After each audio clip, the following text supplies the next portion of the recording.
I'm High Priestess Miss Alcyone, and today's discussion is all about the ego. We will discuss what the ego is, why having an ego is crucial to your health, survival, and well-being, what the difference is between an ego death versus the New Age spirituality concept of killing the ego, what personas are, and how you can create a healthy and transcendent ego that makes you an embodiment of something truly archetypal and can assist you in manifesting. So the ego is explained differently by different psychologists, but the idea of it ends up being similar across the board, which is that the ego comes from a Latin word which means I, and it is the part of your psyche that constructs your individual conscious awareness and identity, meaning that it is the portion of your psyche that creates your morals, values, and the assumptions or beliefs that you make about yourself, the world around you, the people around you, and about your place in the world in relation to others. This is your self-concept. Note that I am using the words assumptions and beliefs interchangeably here. That is very important for today's discussion. So, from a shamanic or alchemic point of view, the ego is the portion of your consciousness that is responsible for your separateness or I-ness. And it is the part of your consciousness that mediates between the conscious realm and the unconscious realms, which is what you can't see and what is not manifested in physical form. Essentially, the ego is related to the logical linear mind, and it constructs your form or identity, and the forms or images of the structures that you see in the world around you. And it does this through your beliefs and the assumptions that you make. Thus, it plays a huge role in creating your identity and the story of your life. So, these definitions clearly show us why having an ego is necessary for existence in this physical world. You can't get rid of it even if you tried, because the ego is the part of your consciousness that gives you form and creates your identity in life experiences. This is why the New Age spirituality concept of killing the ego is very unhealthy and often leads you down a harmful path.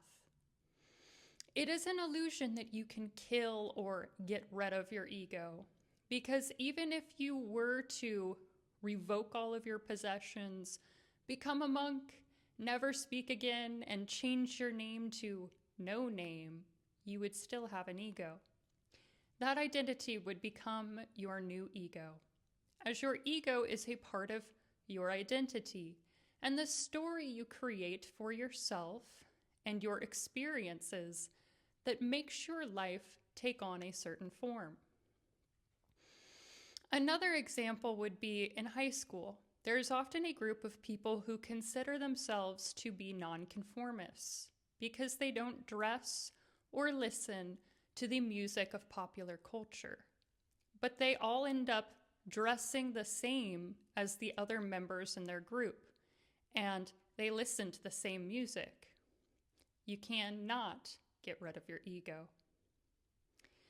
And if you choose to not show your gifts and talents to the world, or allow yourself to be accomplished by choosing to play small so that you don't potentially offend anyone, yes, you may blend in more with the crowd, but you would still have an ego.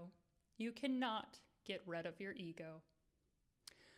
It is your ego that decides how little or how much of your true self you can embody, and how big or small, metaphorically, you are allowed to be.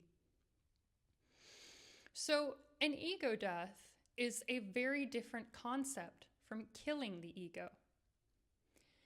An ego death is something that occurs when your conscious awareness comes into contact with information that is contradictory to one of or multiple of the assumptions or beliefs that you have made about yourself, your life, the world, other people, or yourself in relation to others.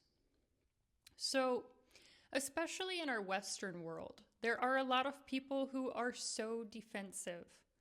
They don't want to learn from others. They are too prideful in themselves, and they want to always be right. And underneath all of that pride and defensiveness, they are actually masking insecurity. And those combination of traits makes them have a very defensive ego that tries to prevent an ego death at all costs. Which is why people generally have experiences that validate their assumptions and beliefs, because a part of the ego's job is to filter out people or information you may come into contact with that do not align with your self-concept and belief system or the assumptions you have made about the world. This is a big reason why social groups tend to adhere to agreed upon beliefs, values, and ways of thinking and existing that you have to follow in order to not be rejected, have your reputation sabotaged, be belittled, shunned, or exiled from the group. Because the group is a collection of individual people who all have agreed upon a similar way of perceiving the world, whether that way is totally correct or not. So that is why they choose to interact with one another. The group protects individual and group thought. There was a study done by psychologist Richard Wiseman where he had the participants of the study first state whether they felt like they were a lucky or unlucky person. He then had the participants go through a newspaper where they were supposed to find all of the photographs in the paper and then record what the total number of photographs were that they found. On the second page of the newspaper, in 2-inch text, it said, "Stop counting. There are 43 photographs in this paper." On the next page, there was even bigger text that offered a $250 reward if you mentioned it as you left the study. The participants who perceived themselves as lucky were the ones who quickly found the text and were able to leave. The majority of the participants who felt that they were unlucky had to count the photographs individually by hand, and most of them still missed the note regarding the cash reward. So the ego is like a filter or a TV channel that keeps you within a certain framework or experience, because there is such an infinite and endless potentiality to this world that cannot be individually experienced all at once. So that is why the ego is a part of what creates the separateness aspect we discussed earlier. It gives the order that is necessary to have any experience. So next we are going to discuss something that is called the persona, which comes from the psychology of Carl Jung. The personas we take on are the masks that we wear to exist within society and show up in certain ways that are deemed acceptable to others and to ourselves.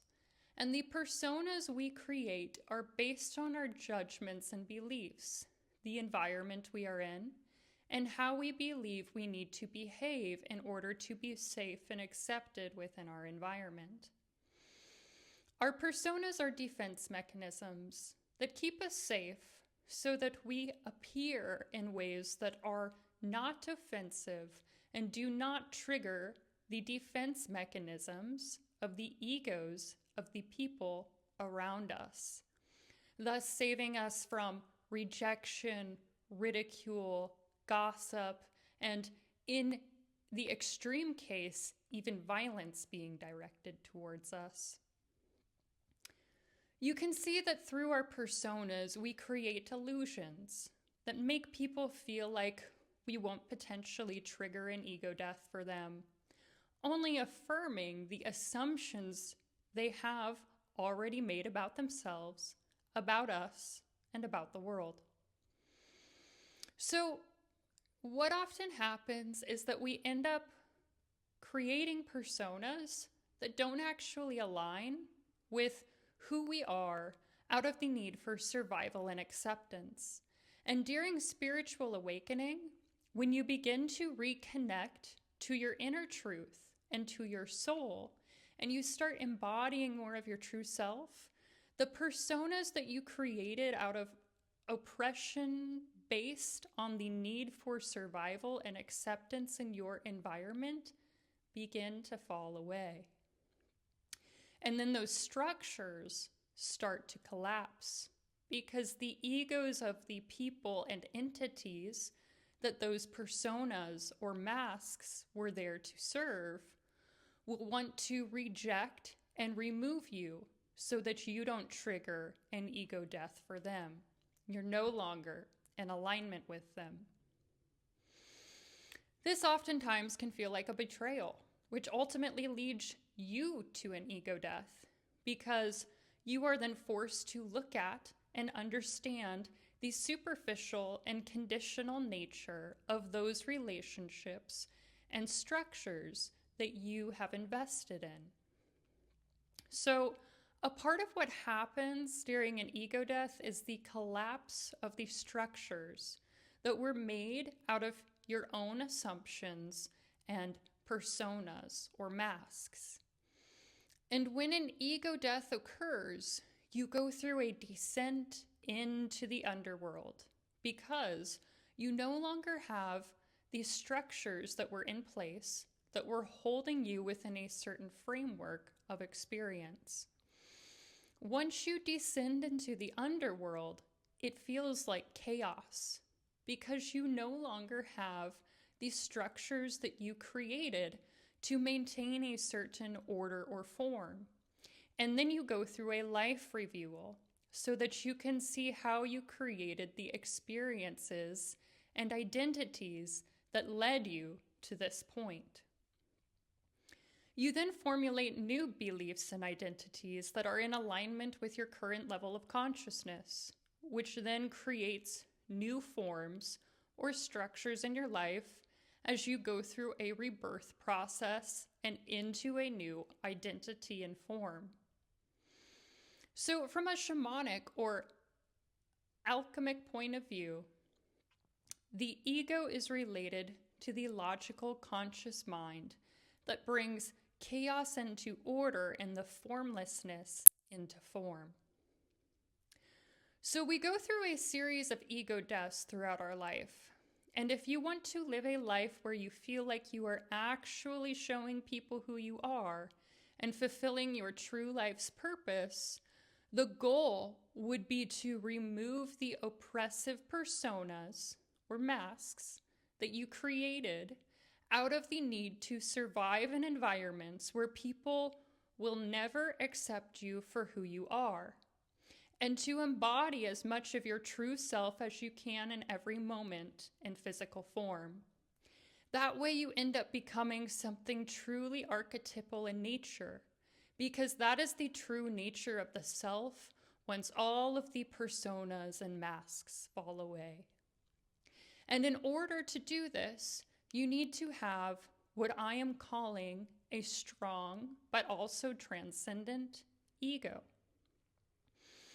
You need to be able to lower your own ego defenses enough so that you can learn from others, take constructive criticism, and see that other perspectives are also valuable and that other people have something they can teach you.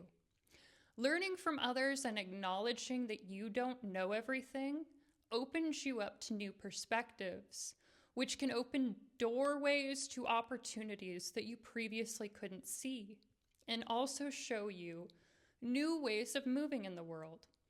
We can see this when we remember the psychological study performed on people who felt unlucky versus lucky.